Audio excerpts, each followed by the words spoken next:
welcome to Turn the Page, the official podcast of the Syosset Public Library.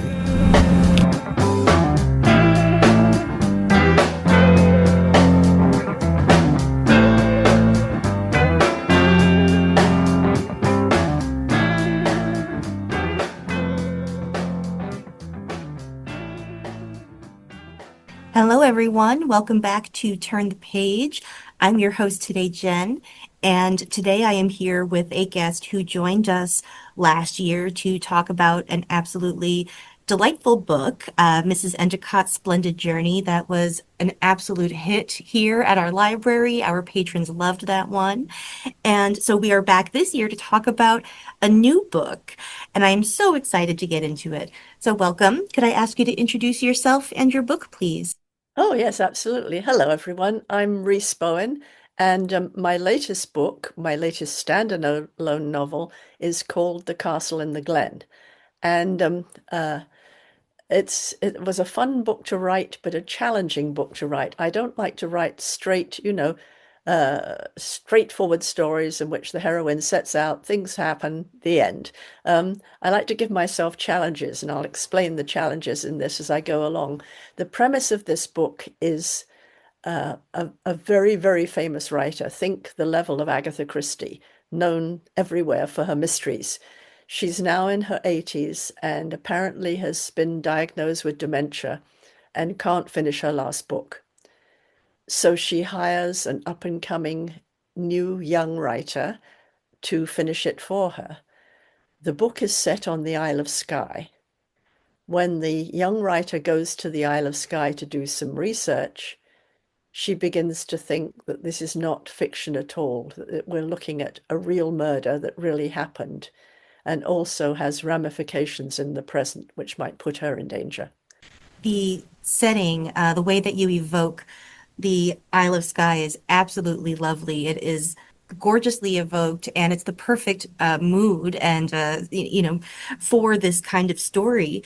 Was it the setting that inspired the story? And did you spend time there researching it or taking in the vibes? I did. I intended to go back again last year, but my husband unfortunately was very ill, so I couldn't go. But I remember clearly my own experience on the Isle of Skye. I drove around when I was younger with three friends, and uh, at the time I felt this is a place of beauty and danger. In fact, we had one encounter which was certainly confirmed that. We we were very naive. We were quite fit and healthy, but quite naive. And one of us said, "Oh, that track up that mountain looks really interesting. Let's do that." So up we go, and we're quite near this summit when the mist comes in suddenly, and literally you could not see the person in front of you, and there was a very sheer drop beside us. And that made me think at this stage, this is a place of beauty and danger. And that's what I wanted to convey in the book, that it was a place you couldn't quite trust. And so I think anything on Skye in my story, you can't quite trust. Um, the personal relationships and the setting and everything all enhance the fact that Emma, my heroine, has gone into a place that might put her in peril. It's a mystery, and you get to meet a lot of the people involved, both in the present of the story and in the past. But there is a bit of the gothic to it as well with Emma's position. She's in a new house visiting this very famous author, Iris Blackburn. She's surrounded by people she doesn't know, and there's a sort of vague hint of danger at first that gets more developed. Could you talk about developing Emma as a character and her relationship with Iris? Well, I think you hit on the nail on the head in that you said she's among people she doesn't know. I think that's the thing we take from Emma at the very beginning is she has no backup. We'll find as the story goes along that things have happened with her family and that now she really has nobody she can turn to. And suddenly I should add that both she and Iris Blackburn are from Australia. They're living in London, or Iris is living in a beautiful house in the country. Emma is doing what lots of Australian girls have done over the years, which is come to see the old country for a while and work there and see what their ancestors were like. And so she's come to London and she's just had her first book published and it's got really good reviews. But she really has nobody. She has a couple of nice roommates in London and they're nice to her, but then she has no someone really close to her who she could turn to if she needed to. And I think that's what we feel at the beginning of the book. And then, as you say, the Gothic element is there. She's taken to this gorgeous house in the country where Iris Blackburn lives with her rather crusty companion, Cynthia, and a really irritable cook. So it's like stepping back into the part. The story in the so-called present takes place in the 1960s, and the past, the story that Iris has written in the past is the 1930s, but it also refers back to a story in the early 1900s. So we're jumping time periods a bit. So Emma is asked to finish this book, which she cannot believe why Iris has chosen her of all people. And then Iris doesn't want to let the manuscript go. So Emma finds herself into a damp little cottage on the estate where she's supposed to read through this book. And she really is cut off from reality, I think. So the only stabilizing point in her life, I would think, at this is the young lawyer who Iris has hired to sort of work out the contract of how we have this set up to finish the book. And he seems very nice and he seems kind, and Emma takes to him immediately. Yeah, it's a really fascinating place for her to be because the offer she's given is quite enticing. She's offered much more money than she's been making to just read the manuscript, let alone agree to, ghostwrite it for Iris. Um, but she has a lot of research to do, and I love that this is where the structure gets so elegant and complicated because, as you said, we have time jumps. The story is unfolding over multiple timelines, but then there's also a book within a book, which is so well done.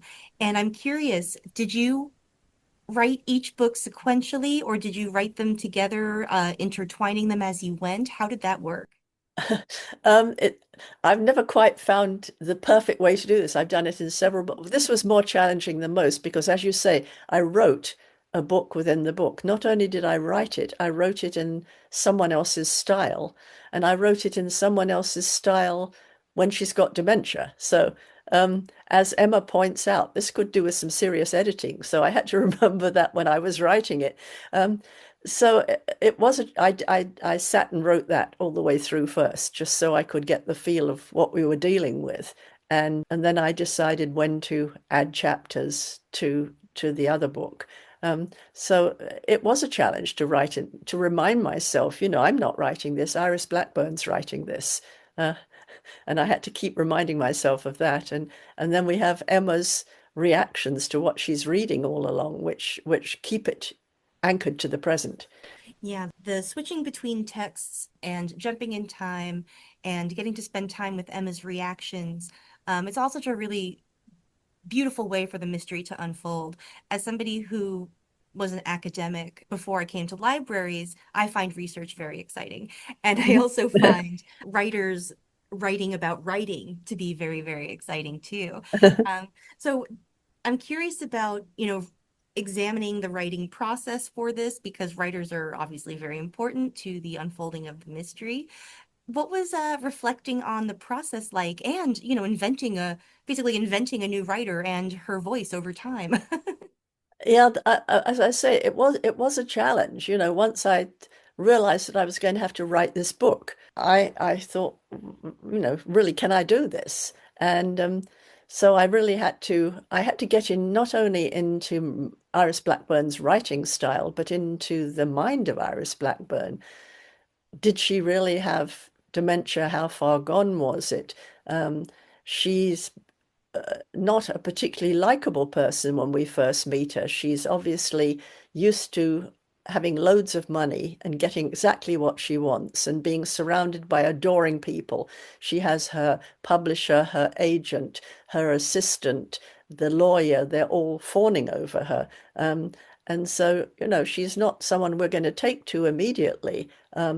And I think as it goes along, the enigmatic part of her starts to surface as we start to ask ourselves questions about her. Um, I think she's pretty complex to write too, and that was a challenge as well. Um, and then Emma and how she fits in to the various time periods and to Skye. So we're seeing a double reaction to Skye. We're seeing the fictitious Inspector Melrose goes to Skye for the first time. He's from the big city of Glasgow. And Iris has written this long series about Melrose when he's been a famous detective in London, but she's never written about his early days in Scotland. So this is a prequel to the series, and I think she wants to show how Melrose became the person he became. So he goes to the Isle of Skye for the first time, and he's an outsider there, and his reactions to it. And then, in many ways, they mirror Emma's when she first gets on the ferry and goes across to Skye, too. And that's also what makes Emma and Iris's relationship so interesting because there is a lot that, despite her initial gruffness, that they can identify with within each other. They're both also, Australian in England, and they are writers who sort of feel like they don't have homes. I remember that from an early conversation, that first conversation, perhaps. Yeah, They both feel a little bit out of place. And so there's a lot with Emma, there's a lot sort of drawing her in and a lot pushing her away, which is, the classic sort of, I think, gothic heroine situation. yeah, yeah, In addition to that, too, I love how, the gothic heroine is always like, very active. She's a little bit abrasive herself sometimes, too. And that overlaps nicely with, what Emma herself calls her sort of natural Australian brusqueness. It's yeah, yeah. Yeah. Well, I have to say one thing, a Gothic heroine, Emma would never go down to the cellar carrying a candle when the lights had gone out. If there was a serial killer in the neighborhood, she wouldn't do that. that's true.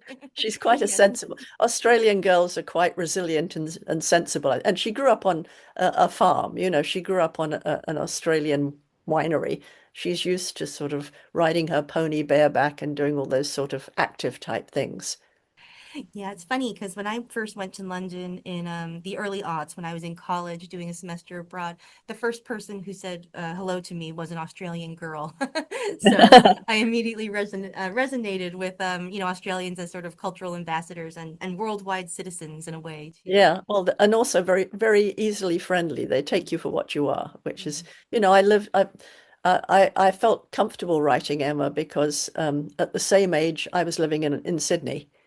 So everybody I mixed with was someone like Emma, and in fact, I got married in Sydney. So that's and then after that, my brother moved to Australia, and my parents moved to Australia. So my whole family was in New South Wales for many years. In terms of the supporting cast, was there a character who was either your favorite to write and develop, or was there somebody who was the biggest challenge to sort of get their voice or their motives on the page? Um, I think Andrew Patterson was hard to write because um, I wanted him to be likable enough, but also with that hint of danger always. I mean, I didn't want any danger to come as a complete surprise. So Emma, I think, being a bit naive is very attracted to him. He's a very attractive, very charismatic personality, but you don't ever know whether you can trust him. And that's the feeling I wanted to get with him. So that was the other one that I had to tread carefully on was Cynthia, who's the doting companion of Iris. We never actually know whether they have a lesbian relationship. I've never said that, and I don't know myself. They never told me, so I couldn't tell you. But it was that classic female relationship where one is the bully and the other is submissive. Um, and Iris, Iris treats her rather badly, but still she stays. So she was an interesting character to write too. Yeah, she was a fascinating character because she is so off-putting at Yeah, times. But there yes. are these few moments where there is some sort of sweetness or, sort of just something shines through that makes her relatable every once in a while. And I just really loved getting to experience these characters also from Emma's perspective because she is such a good, as a writer, as all writers are, a great observer of character and of what's happening around her with great attention to detail. And, again, hopping back into that gothic mode, like a great imagination. Yes. Yeah. Yeah, I think and also when I've done this with my series too. When you're out of your own element, you're a great observer. And, she's from Australia, so anything in England is new and different to her. So she picks up on it much more quickly than a native would. I mean, I found this like when I write my Royal Spinist series. She is the lead character, Lady Georgie, has um, grown up mainly in a castle in Scotland. Um, and when she comes down to London, first of all, she has no money, so it's in a difficult situation, but also she doesn't quite belong. And because she doesn't quite belong, she notices. And I think that makes a really good heroine in any sort of mystery series. That you've got someone who's got great powers of observation. There's sort of a weird dichotomy of when you're an outsider of extreme visibility, because you're new and you're different, and so everybody's a little bit aware of you. But also because you're not a part of the community or the system, you can also be invisible at times, which sort of lets you observe interesting things too. Especially as a Yeah, writer who's doing research, there's a yeah. lot of plausible I mean, deniability. I mean that is so true. I mean, especially in England, the British are notoriously insular. And I know when I was first married and we'd moved from Australia to California, and I met my new sister-in-law for the first time, she said, "Oh, I've given a luncheon for you to meet all of my friends." So there were about 12 women around the table, and one of them said, "Oh, you live in California, how interesting." And then immediately said to the person next to her, "Now, at the tennis club last week," and I was completely ignored. So, that makes me realize the British are like that. They don't really open their arms to outsiders very easily. Yeah, it's a weird combination of feeling very exposed and then very ignored at the same time. Yeah, absolutely, yes. Yeah. Wow. So what is next for you? Are there more standalones on your horizon? Are you heading back into series? What are you up to? Well, I write one of the Royal Spinus books every year. That one is finished for the year and will come out in November. And it's a very big point in British history. It's the coronation of King George VI and Queen Elizabeth. And because Georgie is a distant member of the family, she's obviously going to be involved. So that's the story. It comes out in November. I've also, my daughter and I are now writing the Molly Murphy series, and I'm sort of stepping back and letting her do most of the writing these days, although I'm sort of the mentor in the background because, I can't physically write 3 books a year. It's just impossible. But we bounce our ideas off each other and everything, and it's really nice to see her blossoming with the series that we're writing. The next one in those will come out next spring, and has to do with the 400 and Consuelo Vanderbilt's in it, so it's life among the really elite, which is sort of interesting to write too. But I'm just finishing next year's standalone. And I told you before that I like to give myself challenges. This one is set in the actual present and in the year 1450. Ooh. So big jump. And Yeah. it's about a woman who's an appraiser of rare books who finds this volume that was printed in the late 1400s in England. So therefore, one of the very first books printed in England.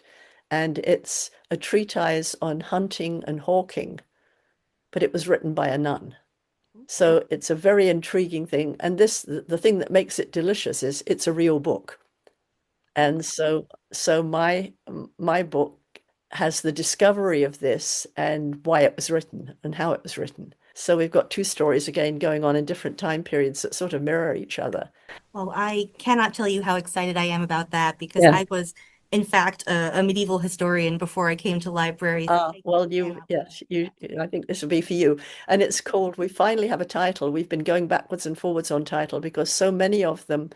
Uh, the other thing in this book is in the middle of it is a collection of or collective nouns of animals, birds, etc. And one has to think that the nuns actually created a lot of these. We have a murder of crows, an exultation of larks, a murmuration of starlings, and they don't appear before this. So, one has to picture these nuns sitting around and coming up with them, and they're ones we use today. So that's what hooked me on this, that I have to write a book about this.